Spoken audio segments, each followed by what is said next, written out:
I Have a Dream by Lleyton Rennie. The year is 2022 in the northeast of England, and Shabat has flown in from the military as a refugee of the Afghan-American War. Ring!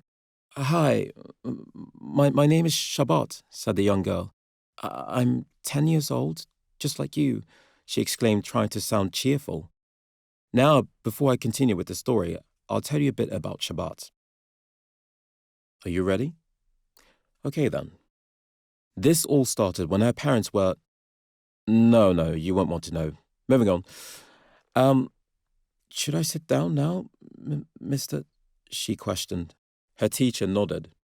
Curiously, Shabat scanned her surroundings, squinting to paint a clear image through her broken, fogged glasses sealed on with a small piece of sellotape along the left rim, pushed through the slim eye gap of her onyx wool hijab, overlapping her rough, baggy robes with gaping armholes.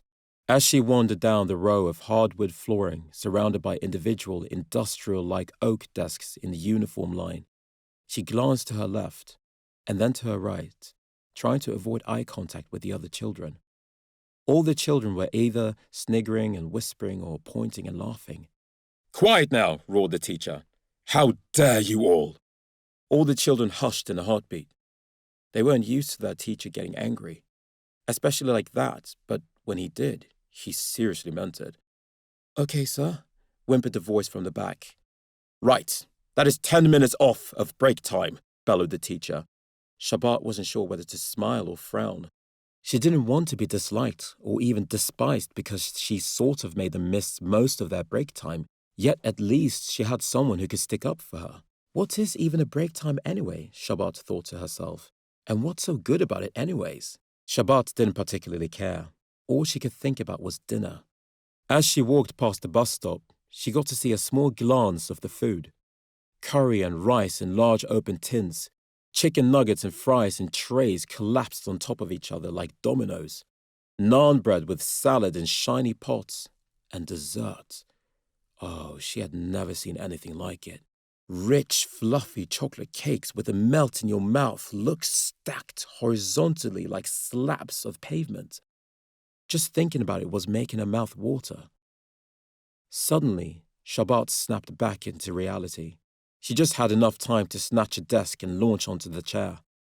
She looked around. It was nothing like her old school. It was a lot cleaner and roomy, but she still didn't know whether it was better or worse.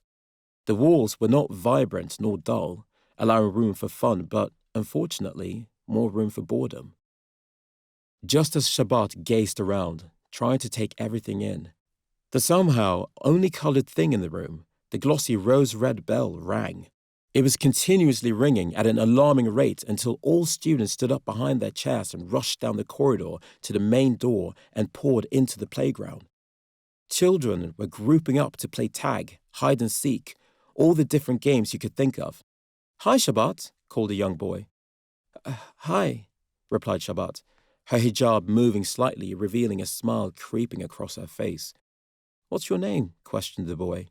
"I'm Lleyton." "Cool," she replied. "My name is Shabat."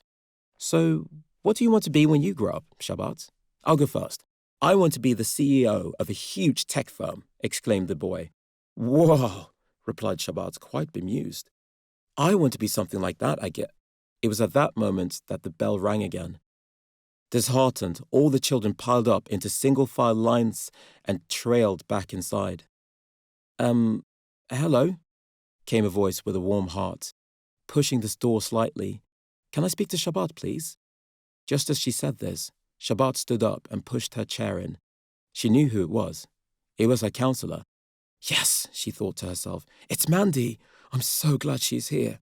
Maybe, just maybe with the help of Lleyton, her new friend, and Mandy, her counselor, she can be happy and prosper. She had a feeling that she hadn't had in a long time. The feeling that anything is possible. She liked that feeling. In fact, she loved that feeling. The message is, no matter who someone is or what they think, believe, or do, be kind to someone, because you never know. One kind gesture could change someone's life forever. Never judge anyone until you have walked a mile in their shoes.